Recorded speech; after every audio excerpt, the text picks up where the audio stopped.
Welcome to the 2012-2013 Intramural Sports season. My name is Ben Smith. I'm the coordinator of Intramural Sports here at Virginia Tech. Along with me today are the two Intramural Sports graduate assistants, Morgan Fradley and Jeff Feldhaus. As captains, it is your responsibility to share all the information presented in this video with your teammates. You can actually send them the YouTube link so they can view the video on their own time.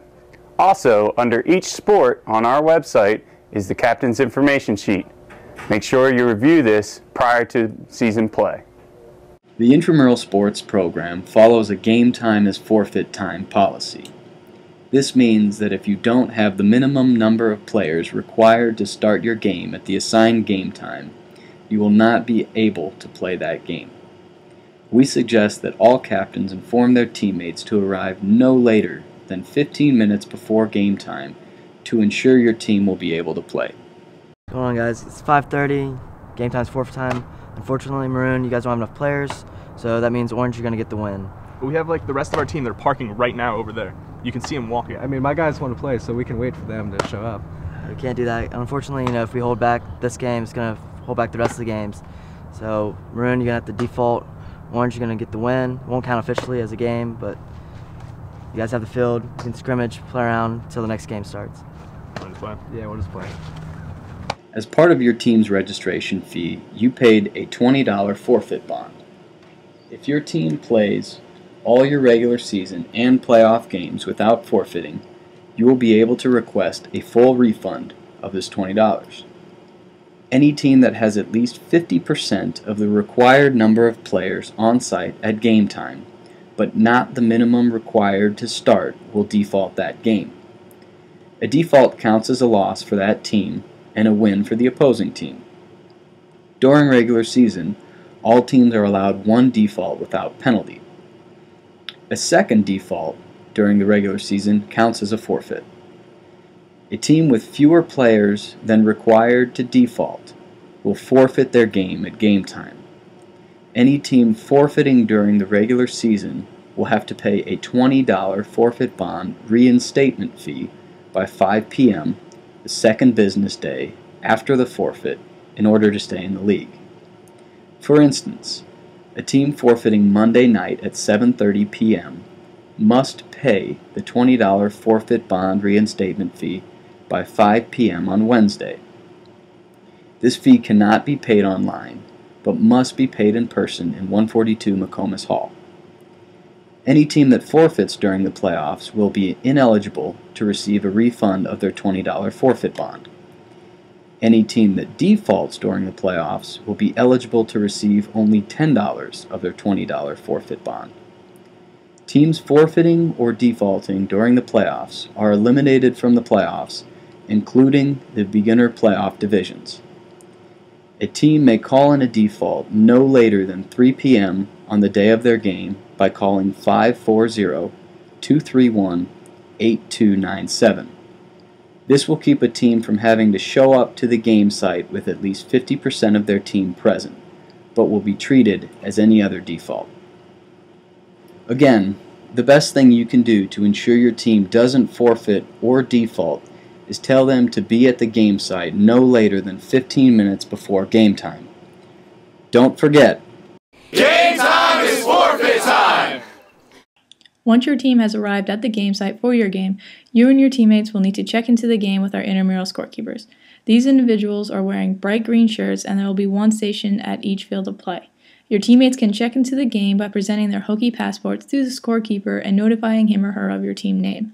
No ID, no play. So make sure your teammates bring their Hokie passports. The scorekeeper will scan your teammates' Hokie passports and ask them if they agree to the assumption of risk. All intramural participants must agree to the assumption of risk before they will be allowed to participate. The assumption of risk can be found online for review at recsports.vt.edu/intramurals/policies. As captain, prior to the game ending, it is your responsibility to ask an intramural supervisor to see who has checked in for your roster that game. Intramural supervisors will be wearing navy blue polos or jackets. If you do not verify your roster prior to the end of the game, all of your team's players may not be successfully added to your roster and thus may be ineligible for future games. Again, The responsibility to verify your roster falls on you as the captain. The following individuals are eligible to participate in intramural sports: students who have paid their rec sports fee, faculty and staff, including employees with wage ID cards, CRC employees who have a Virginia Tech issued CRC ID, and individuals with a Virginia Tech issued campus ministry ID. When the scorekeeper checks your teammates into the game, our system will notify the scorekeeper immediately if an individual is not eligible. In those situations, a supervisor will be called to discuss the situation with both the individual and you as the captain. If you and the individual believe that he or she should be eligible, the supervisor can allow him or her to participate, but under the agreement that if that individual is not eligible, your team will forfeit the game and you will be required to pay the $20 forfeit bond reinstatement fee to continue in the league as per the previous discussed forfeit policy. Individuals are allowed to play for one single-sex team. Males cannot play on women's teams, and females cannot play on men's teams. Instead, we offer a co-rec division for many of our sports. Individuals are allowed to also play for one co-rec team. You cannot have more than a +1 ratio of male to female or female to male when playing in the co-rec division. So for intramural sports where co-rec is offered, all individuals are eligible to play for 2 total teams, one in the co-rec division and one in their appropriate single-sex division. Our check-in system will catch any player trying to play for more teams in a sport than allowed. If an individual plays a single game with a team and he or she wishes to play for another team instead, he or she must do so within 7 days of playing with the first team.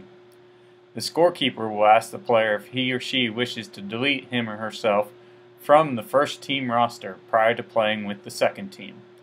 As captains, you are responsible for informing your teammates that they may only play with one team in a single-sex division and one team in a co-rec division.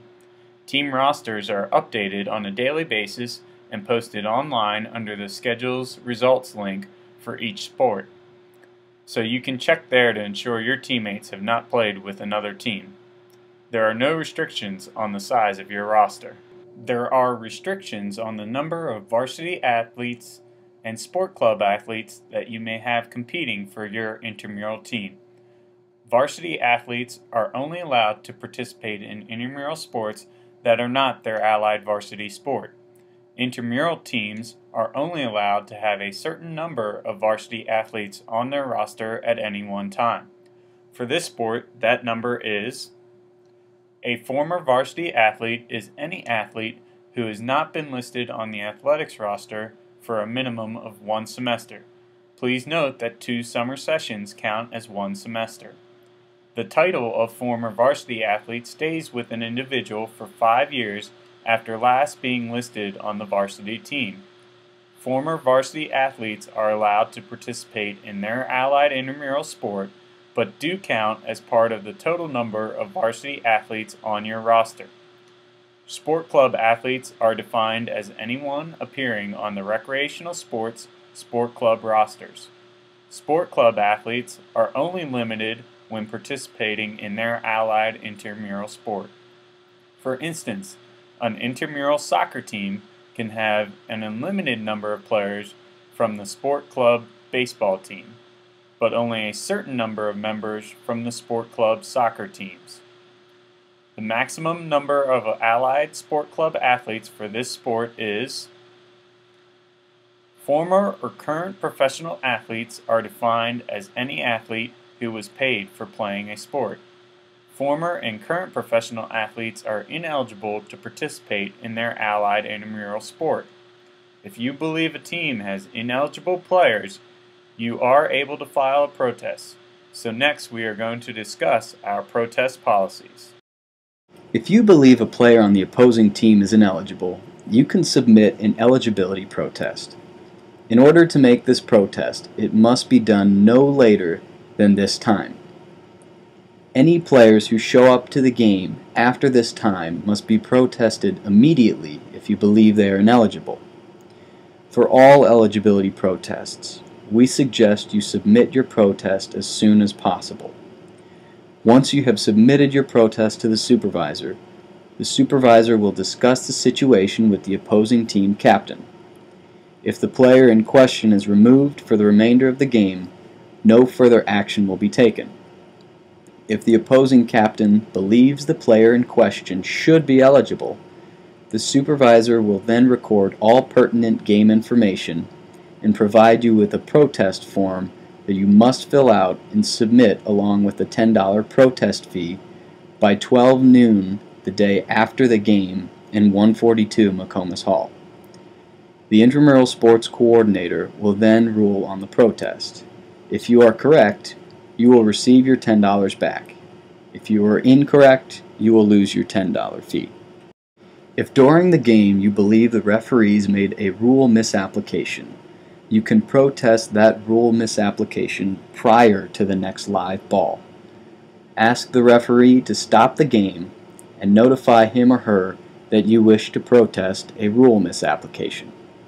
The referee will then get the supervisor to come to the field to rule on your protest.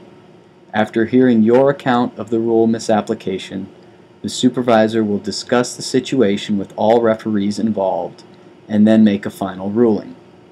If you still disagree with the ruling, you need to inform the supervisor that you wish to make a formal protest.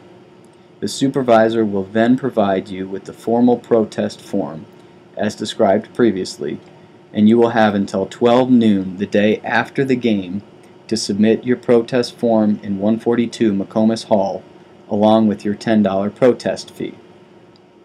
Referee judgment, such as whether a ball was in or out of bounds, is not a rule misapplication and therefore not protestable.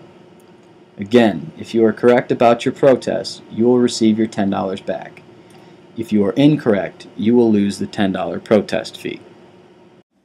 At Virginia Tech, we try to live by the principles of community, and part of that is our dedication to improving the sportsmanship of our participants. Our motto is play hard, play fair, respect the game. Prior to each game, the referees will ask one member from a team to read out loud the intramural sportsmanship statement. As the captain, you will be given the opportunity at the end of the game to rate the sportsmanship level of the team you are playing on a 1 to 5 scale. The official, scorekeeper, and supervisor of the game will also rate each team's sportsmanship to get an overall average sportsmanship rating for each team. Here's some more detailed information concerning each level of the scale. During the regular season, your team must maintain at least a 3.0 sportsmanship average to advance to the playoffs. Once the playoffs begin, you will be required to maintain a 3.0 sportsmanship average every single game in order to continue to advance. In order to encourage good sportsmanship by individuals, we have developed the I Am Nice shirt. Our supervisors will give these shirts out to participants who display acts of exceptional sportsmanship. In order to encourage good sportsmanship by all teams, we have the weekly sportsmanship award sponsored by Domino's Pizza. All teams receiving a perfect 5.0 sportsmanship rating for their game will be put into a weekly drawing within each sport. We will pull one team from that drawing and the entire team will receive free Domino's Pizza. So remember, play hard, play fair, respect the game. If a player on your team gets ejected from any intramural event, they will be ineligible to use McComas Hall or participate in any intramural event until they have had a meeting with an intramural sports graduate assistant. After meeting with the graduate assistant, the ejected individual will be eligible to use McComas Hall again, but will be ineligible to participate in intramurals until serving any suspension handed out by the graduate assistant. There are no self-imposed punishments. Any player who participates without serving their suspension after being ejected will be considered an ineligible player and will cause your team to forfeit any and all games he or she participates in and be subject to the previously discussed forfeit policies. On the Thursday following the end of registration, teams that have been scheduled into the league will receive their regular season schedule. If the team is satisfied with its scheduled times, it does not have to do anything but show up to the game site 15 minutes before its scheduled game times. If a team needs to make a change to its schedule, be aware that we do not change individual games, but entire schedules. For example, if you are scheduled to play on Thursdays at 6:30 p.m., and your team has a conflict with the second Thursday game, we do not change just that game, but would change all of your game times. Teams needing to make a change have until 8 a.m. on Friday after receiving their schedule to submit the scheduled change request form located on the IM Sports Captain Scholar site. Teams will not be able to request a change after 8 a.m. on Friday and will be required to play as scheduled. Please note that we can only make a schedule change if we have requests from multiple teams within a division and if the requests of the teams can be matched. After regular season games are complete, all teams will be eligible to participate in the playoffs as long as they have not forfeited out of the league without paying the forfeit bond reinstatement fee, and as long as they have maintained the 3.0 average sportsmanship rating across all regular season games. Most intramural sports will have advanced and beginner playoff levels. The champion of the advanced playoffs will receive the current year's intramural champion t-shirt. The champion of the beginner playoffs will receive an intramural sports t-shirt. For 9-on-9 soccer, flag football, volleyball, 5-on-5 basketball, intertube water polo, and softball, we will also have an intermediate playoff level. In those sports, the champion of the intermediate playoff level will receive an intramural sports t-shirt, and the beginner level playoffs will be split into groups of 4 where teams will get the opportunity to play 2 games as long as they don't forfeit or default. In those sports, there are no t-shirts awarded for the beginner playoffs. Although there are no limits on roster size, there are limits on the number of champion t-shirts that will be awarded. For this sport, that number is: teams will be placed into the playoff levels based on their record during the regular season. Teams will have an option of filling out a playoff conflict sheet prior to the scheduling of playoffs to notify the intramural sports program of days and times they have conflicts. On these conflict sheets, teams will also be able to request placement into the advanced or beginner level playoffs. Requests for the intermediate level playoffs will not be accepted. All requests for the advanced playoffs will be honored. All requests for the beginner playoffs may not be honored. Please note that we do not use your original conflicts submitted when registering the team. You must submit a playoff conflict sheet or be ready to play whenever scheduled. Playoff brackets will be updated every business day and posted online by 1 p.m. As playoffs progress, teams should be prepared to play back-to-back days, and possibly multiple games in a single night. No times will be given out over the phone, as all times will be available for viewing online. In situations where 2 teams are set to play in the playoffs, but a time cannot be found that fits both teams, teams may have to play during a time originally submitted as a conflict in order to advance in the playoffs. Now let's talk about some sport-specific rules. All basketball contests are played between teams of 5. A game consists of 2 20-minute halves with a running clock except for the last 2 minutes of the second half. Teams have 1 30-second timeout each half.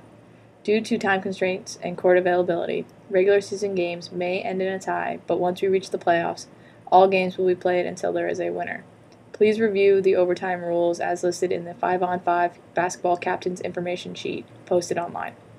Let's talk about putting the ball in play. The game will begin with a jump ball and then alternate possession the rest of the game. The ball is out of bounds when it touches anything that is out of bounds. The team not responsible for the ball being out of bounds will put it back in play by a throw-in at the spot where the ball went out of play. Substitutions may be made by both teams on dead ball situations such as fouls, violations, and out of bounds. In situations where free throws are awarded for a foul, teams may not substitute until the dead ball period prior to the last awarded free throw. Subs may not enter until called onto the court by the referee. All common, personal, and technical fouls will count towards a team's foul count. On and after the 7th team foul, a 1-on-1 bonus will be awarded to the opposing team, except for team control fouls. There will be no double bonus awarded at any time. Prior to the 7th team foul, and for all team control fouls, the opposing team will be awarded the ball out of bounds at the spot closest to where the foul occurred. Any shooting foul with a converted basket will be awarded a single free throw. Any shooting foul without a converted basket will be awarded 2 or 3 free throws depending on the shot attempt. Free throws must be attempted within 10 seconds of being placed at the disposal of the shooter. Free throw restrictions for all players end when the ball hits the rim. When shooting free throws, the bottom lane space above the block must be occupied by the opponent. The offensive team then has priority for the second space, and the defense has priority for the third space. No more than 4 defensive players and 2 offensive players are allowed on the lane lines for a free throw.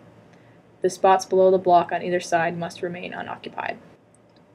An intentional, flagrant, or technical foul will result in 2 points being awarded to the opponent with no free throws being shot, as well as possession of the ball. For technical fouls, the opponent will put the ball in play at midcourt opposite the table. For intentional and non-technical flagrant fouls, the opponent will put the ball in play nearest the spot of the foul. Technical fouls count as personal fouls. Examples of technical fouls are dunking prior to the game, at halftime, or after the game. Unsportsmanlike behavior by an individual, teams, or fans. Continued delay of the game, wearing jewelry during the game, and hanging on the rim during the game can result in a technical foul. We understand that many intramural participants are competitive, but it is the responsibility of every player to play within the rules of the game and maintain proper sporting behavior. Any issues with sportsmanship will be dealt with by the officials or game administration. Technical fouls called on fans will be attributed to the team captain. 2 technical fouls in a game will result in the ejection of the player. Any player intentionally making contact with an official will be ejected. Please note the supervisor on duty reserves the right to impose disciplinary action on players, teams, or fans if warranted. In a men's or women's game, if 2 minutes or less remain in regulation time and one team leads by 19 points or more, the game will be ended due to mercy rule. In co-rec, there must be 3 males and 2 females, or 2 males and 3 females on the court during the game. Male baskets will count as either 2 points or 3 points, while female baskets will count as 3 points or 4 points if the basket is made beyond the arc. If a female is fouled in the act of shooting, she will be awarded either 3 or 4 foul shots, depending on where the shot attempt occurred. After the 7th team foul, a female will shoot a 2-and-1 instead of a 1-and-1. This means if the female makes both of her free throws, she will attempt 1 more. And finally, if one team leads by 25 points or more with 2 minutes or less remaining in regulation time, the game will be ended due to mercy rule.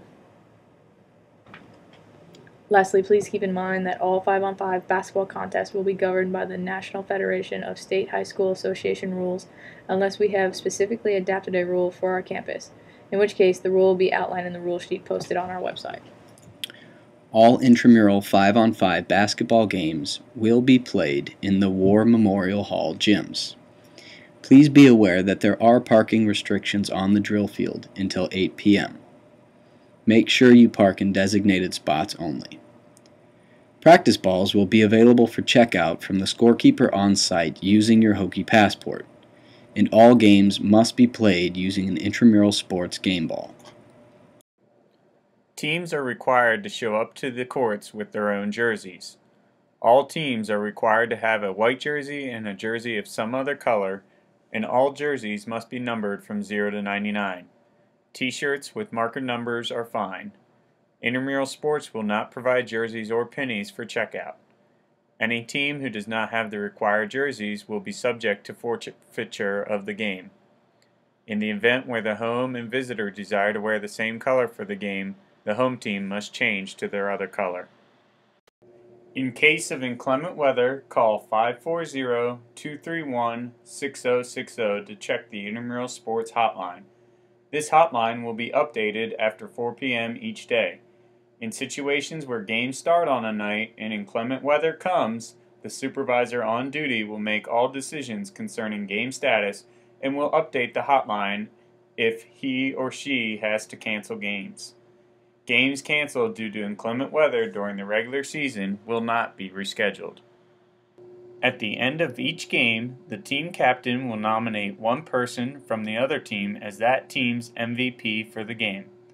At the end of the season, we will select one individual for each division, men's, women's, and co-rec, as the MVP for that division for that sport.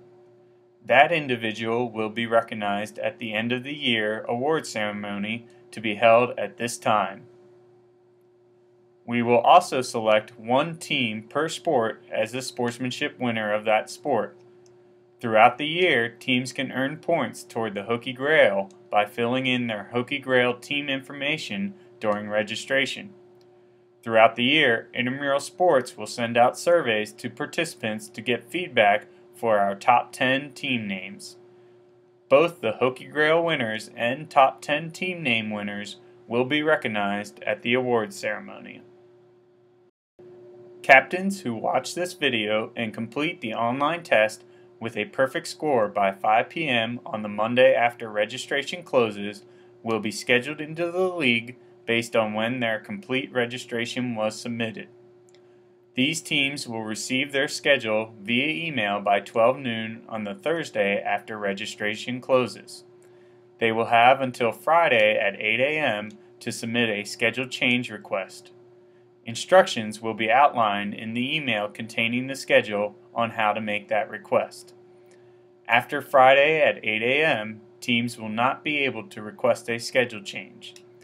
Any team whose captain does not watch the video and complete the online test with a perfect score by 5 p.m. on the Monday after registration closes will not be scheduled into the league and will be placed at the bottom of the waiting list. They will then have until Thursday at 12 noon to do one of two things. First, watch the video and complete the online test with a perfect score, or second, fill out the required refund request form online to receive a full refund of their registration fee. Teams that take the first option, watch the video, and complete the online test with a perfect score by Thursday at 12 noon will be placed on the waiting list in the order that they successfully complete the online test. If there are still spots available in the league, they will then be scheduled into the league. If there are no spots available in the league, they will remain on the waiting list. If no spots then become available during regular season, the team will be eligible to request a full refund of their registration fee. Here are the important dates that you will need to know for this sports season. We suggest you review the captain's information sheet for this sport as posted online. Also, our overall program policy manual, as well as new policies for this year, can be found here.